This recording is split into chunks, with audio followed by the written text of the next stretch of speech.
안녕하세요. 남씨입니다. 이번에 알려드릴 주제는 블로그 검색과 관련해서 알려드릴 텐데요.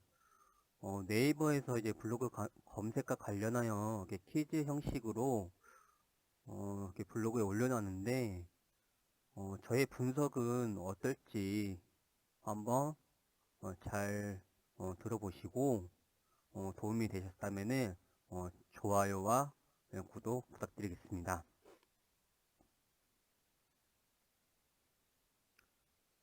우선 1단계 퀴즈에는 이제 포스팅과 관련해서 이렇게 나왔는데, 블로그에 글을 복사해서 붙여 넣어도 되나요?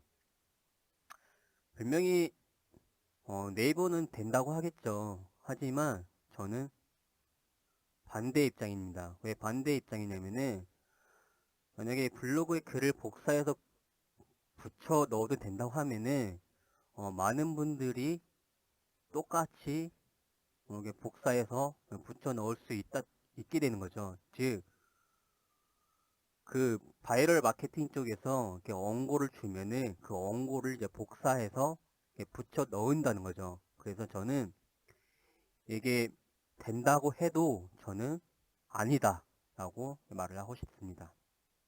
정답은요, 당연히 네이버에서는 그렇다 하겠죠. 자, 본문에 링크가 있으면은 검색 랭킹이 떨어진다. 어떨까요? 이것도 당연히 X입니다. 링크는 검색 순위를 이렇게 뭐 조율하거나 그렇지는 않습니다. 하지만 전혀 주제와 맞지 않는 링크, 그런 링크들은 당연히 문제가 될 수 있겠죠. 또는 많은 양의 링크를 달았을 때는 스팸으로 분류가 될 수가 있습니다. 그래서 저는 아니다. 블로그 글은 계속 수정해도 문제없다. 이 부분에 대해서는 많은 분들이 네이버 입장이라면 그렇다 라고 할 거예요. 왜냐면 수정한 문서가 더 좋다고 말을 할 텐데요. 제 입장에서는 아니다. 왜냐면 이것도 마찬가지로 글을 복사해서 붙여넣어도 된다고 하는 거 보면은 계속 수정해도 된다고 하면은 이 블로거들이 이 말만 믿고 계속 수정하실 거예요. 그러다가 이제 어느 순간 저품질이 걸려서 누구한테 찾아가겠죠. 뭐 강사들이나 뭐 마케터 분들한테. 왜냐면은 계속 수정해서 저품질이 걸렸으니까요. 그러니까 당연히 뭔가 해결책을 찾기 위해서는 누군가 찾아가겠죠. 그래서 저는 아니다. 왜냐면은 어떤 부분을 수정하느냐야 차이가 달라요. 그러니까 그리고 소량을 수정하느냐 대량을 수정하느냐 그 차이도 있습니다. 만약에 수정에 문제가 없다면은 테스트를 해보세요. 여러 개의 글을 한번 수정해 보세요. 어떻게 되는지. 그러면은 제가 어떤 부분을 말하는지 정답이 나올 겁니다. 이미지를 3장 이상 넣어야 검색이 더 잘 된다. 이런 말은 당연히 X죠. X예요. 왜냐면은 이미지는 1개 넣어도 검색이 됩니다. 하지만 뭐 이미지를 이렇게 많이 넣는다고 검색이 더 잘 되는 것은 아니고 그 주제를 가지고 충분한 내용, 길이의 문서 그 정도를 이제 나타내는 표현이지 뭐 이미지를 3장 넣어야 된다, 6장 넣어야 된다 그런 정답은 없습니다. 하지만 사람들이 봤을 때, 이 내용을 봤을 때 어느 정도 사람들한테 보여줘야지 좀 정보가 잘 전달이 될까 그런 거를 한번 고려를 하셨으면 합니다. 제목과 본문에 키워드가 많으면 검색이 더 잘 된다. 이거는 지금 기준이 좀 애매합니다.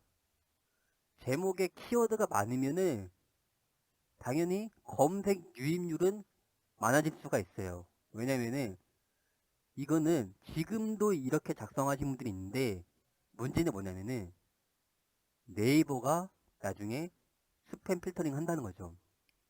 그리고 제목과 본문, 제목에는 당연히 키워드가 많으면 안 되고요. 본문도 당연히 많으면 안 되고, 적당하게, 즉 내용의 길이에 맞게, 문맥상 맞게 자연스럽게 넣어야 된다고 보시면 됩니다. 그러면 한번 1단계 퀴즈 한번 확인해 볼까요? 자, 블로그에 글을 복사해서 붙여넣어도 되나요? 자, 네이버는 네, 상관없습니다. 원고를 복사하여 붙여넣는 방식은 정상적인 글쓰기 패턴입니다. 하지만 비정상적으로 많은 글이 짧은 시간 내 복사로 도배되는 경우 스팸으로 분류될 수 있습니다. 이렇게 말을 하죠. 그래서 저는 되도록이면은 복사는 하지 말라고 하고 싶습니다. 왜냐면은 이 원고를 복사해서 붙여넣게 되면은 여러분들의 글의 품질은 떨어집니다. 왜냐면은 글의 품질을 결정하는 요소에는 글의 작성 시간도 포함이 되어 있습니다. 네, 참고해 주세요. 본문에 링크가 있으면 검색 랭킹이 떨어진다. X 전혀 문제 없습니다. 다만 반복 사용되는 동일한 링크나 낚시성 대량 링크들은 스팸 문서로 분류될 수 있습니다. 이건 아까 제가 말씀드렸죠. 블로그 글은 계속 수정해도 문제없다. 네이버 입장에서는 전혀 문제없다고 합니다. 오히려 잘못된 정보가 있는 문서보다 수정된 문서가 더 좋은 문서라고 말을 하죠. 하지만 아까도 말씀드렸지만 어떤 부분을 어떻게 수정하느냐의 차이가 있습니다. 자, 이미지를 3장 이상 넣어야 검색이 더 잘 된다. 아닙니다. 이미지의 수와 형태, 파일명 등에 대한 제한은 없습니다. 내용이 잘 설명될 수는 있는 이미지이며 어떤 형태든 상관없습니다. 제목과 본문의 키워드가 많으면 검색이 더 잘 된다. X라고 하죠. 아닙니다. 인위적으로 검색어를 넣어 작성된 문서는 사용자의 선호도가 떨어질 수밖에 없습니다. 제목은 글의 내용을 대표할 수 있는 명확하고 간결한 것이 좋습니다. 제목은 당연히 쉽고 간결하게 하시는 게 맞고요. 자, 2단계 볼까요? 안 좋은 블로그 이유 시 내 블로그에 영향을 미치나요? 당연히 정답은 X입니다. 무슨 블로그 이유 시 암덩어리인가요? 그럼 바이러스인가요? 아닙니다. 당연히 아니에요. 사용자 반응, 스크랩, 댓글 공감은 검색에 큰 영향을 준다? 이거는요, 네이버는 아니라고 말할 거예요. 하지만 이 스크랩 댓글 공감은 검색에 영향을 줍니다. 만약에 못 믿으시겠다면은 여러분들이 글을 작성한 다음에 그 검색했을 때 순위가 반영이 되죠. 그 순위가 반영됐을 때 이웃들과 소통을 해보세요. 그리고 시간이 지난 다음에 순위가 상승이 있는지 한번 변화를 체크를 해보세요. 그러면은 이게 아니냐 맞냐 당연히 정답은 나옵니다. 깨끗한 IP에서 블로그를 작성해야 검색이 덜 잘 된다. 이 IP는 블로그에서 저는 상관이 없다고 봅니다. 하지만 바이럴 마케팅, 즉 대량의 문서를 작성하는 그런 이제 기존의 이제 블로그 공장 같은 최저가 많이 뽑아내고 그런 쪽의 IP에서는 스팸 IP로 분류가 될 수 있는 거지. 뭐 깨끗한 IP, 뭐 더러운 IP 그런 거 없습니다. 자, 의미 없는 글이라도 자주 포스팅하는 게 블로그 지수에 도움이 된다. 당연히 이거는 X입니다. 왜냐면은 기존부터 일부 마케터들은 일상을 기록하라고 했습니다. 왜? 일상을 기록하라고 했을까요? 그게 더 블로그에 더 도움이 된다고 일상을 쓰라고 했대요. 제가 예전에 교육했을 때 수강생 한 분이 그런 말씀을 하시더라고요. 어떤 마케터 분한테 강의를 받았는데 일상은 내 블로그에 도움을 주기 때문에 일상을 써서 이웃들과 소통을 하라고 하지만 잘 생각해 보세요. 자, 블로거들이 존재하는 이유, 그리고 블로그가 있는 이유, 그리고 우리 블로거들이 쓴 글들은 누가 보죠? 바로 검색자입니다. 네티즌입니다. 이 말은 뭐냐면은 블로거는 검색으로 먹고 사는 사람들이에요. 그러니까 제발 그런 루머에 현혹되지 마세요. 만약 내 블로그가 검색에 잘 안 나온다며 버리고 새로 만드는 게 더 낫다. 이것도 당연히 아닙니다. 이것도 일부 마케터 분들이 그런 표현을 하신 거예요. 내가 블로그를 새로 만들었어요. 근데 글을 작성했는데 노출이 안 되는 거야. 그럼 버리라고 하죠. 하지만 내가 글을 작성할 때 검색 엔진이 처음부터 수집해가지 않아요. 즉 대략 3일, 4일 이후에 검색 엔진이 나의 글을 수집해 갑니다. 그거는 제가 예전에 세컨 블로그에서 테스트를 했었습니다. 한번 살펴볼까요? 안 좋은 블로그 이웃이 내 블로그에 영향을 미치나요? 아닙니다. 이웃을 맺은 블로그가 갑자기 성격이 바뀌거나 블로그 운영을 하지 않는 경우가 있는데요. 내 이웃은 블로그의 상태가 직접적으로 블로그 랭킹에 영향을 미치지는 않습니다. 다만 이웃과의 다양한 소통은 장기적으로 블로그 운영에 도움을 주므로 꾸준히 좋은 이웃관계를 관리해 주시면 좋습니다. 사용자 반응, 스크랩, 댓글, 공감은 검색에 큰 영향을 준다? 아닙니다. 충분히 어뷰징이 가능하기 때문에 검색 랭킹에 직접적인 영향을 주지 않습니다.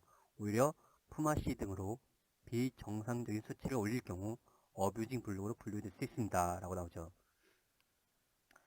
깨끗한 IP에서 블로그를 작성해야 검색이 더 잘 된다. 전혀 문제 없습니다. 깨끗한 IP라는 것은 존재하지 않으며 어떤 IP를 사용하셔도 상관없습니다.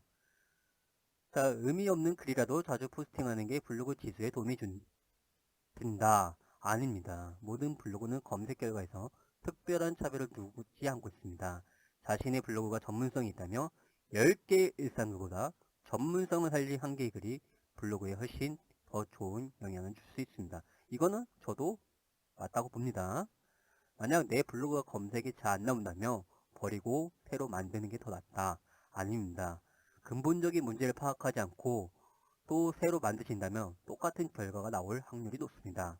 그리고 꾸준하게 운영된 블로그일수록 C랭크가 상승할 수 있는 요소가 누적되므로 기존 블로그를 잘 가꾸어 나가는 것이 더 유리할 수 있습니다. 자, 3단계입니다. 이제 C랭크가 아니죠.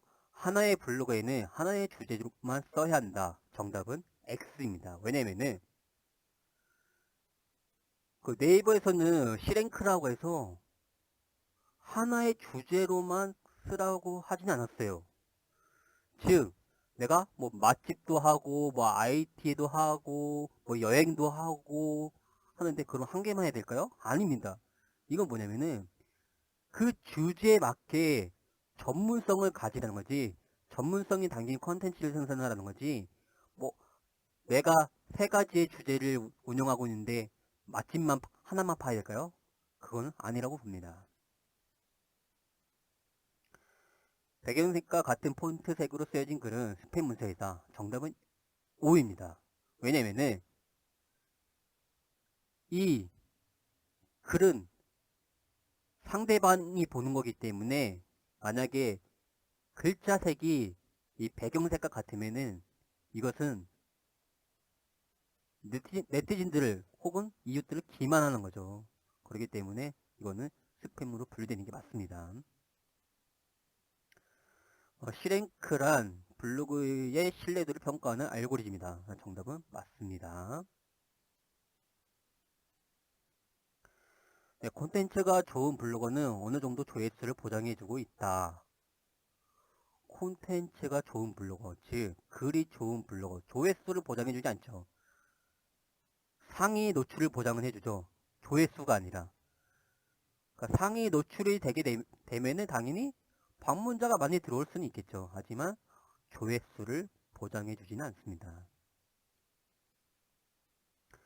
갑자기 낮아진 내 블로그 조회수 벗어날 방법이 있을까? 당연히 네이버에서는 말하겠죠. C랭크에 맞는 주제를 가지고 전문성으로 글을 써라. 정답은 당연히 그렇다 하겠죠. 자, 살펴볼까요? 하나의 블로그에는 하나의 주제로만 써야 한다. X, 꼭 그런 것은 아닙니다.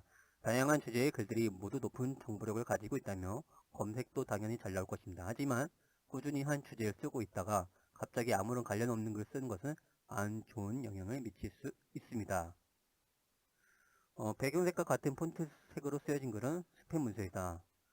에디터에서 HTML 코드의 검색을 숨기거나 폰트를 1로 설정해 수많은 키워드를 넣는 문서는 스팸 문서로 처리하고 있습니다. 배경색과 같은 폰트색으로 설정하여 작성된 문서도 명백한 스팸 문서입니다. C랭크라는 블로그의 신뢰도를 평가하는 알고리즘입니다. 문서 자체보다는 해당 문서의 출처인 블로그의 신뢰도를 평가하는 알고리즘입니다. 집중도, 품질, 소비에 따른 반응들을 계산하여 얼마나 믿을 수 있고 인기 있는 블로그인지를 계산합니다. 콘텐츠가 좋은 블로그는 어느 정도 조회수를 보장해주고 있다. 정답은 X죠. 네이버는 방문료를 보장해드리지 않습니다. 저품질이라기보다는 말씀드린 C랭크 값이 떨어지신 것이라고 설명드릴 수 있습니다. 지속적으로 조회수가 나오던 그 키워드에 내가 아닌 다른 좋은 블로그 문서가 확인되면서 자연스럽게 내려오는 현상입니다. 갑자기 낮아진 내 블로그 조회수 벗어날 방법이 있을까요? C랭크는 주기적으로 계산되며 랭킹에 미치는 영향력도 함께 바뀌게 됩니다. 따라서 좋은 글을 작성하면서 꾸준히 블로그를 운영한다며 다시 자연스럽게 C랭크가 올라가게 되어 블로그 랭킹에도 좋은 영향을 미치게 됩니다. 자, 아까 제가 말씀드린 대로 블로그 글을 복사해도 되냐, 수정해도 되냐, 이 부분은 어떻게 복사를 하고 어떻게 글을 작성하고 어떻게 수정을 하느냐에 따라서 달라진다는 것을 말씀을 드리는 겁니다. 이상입니다.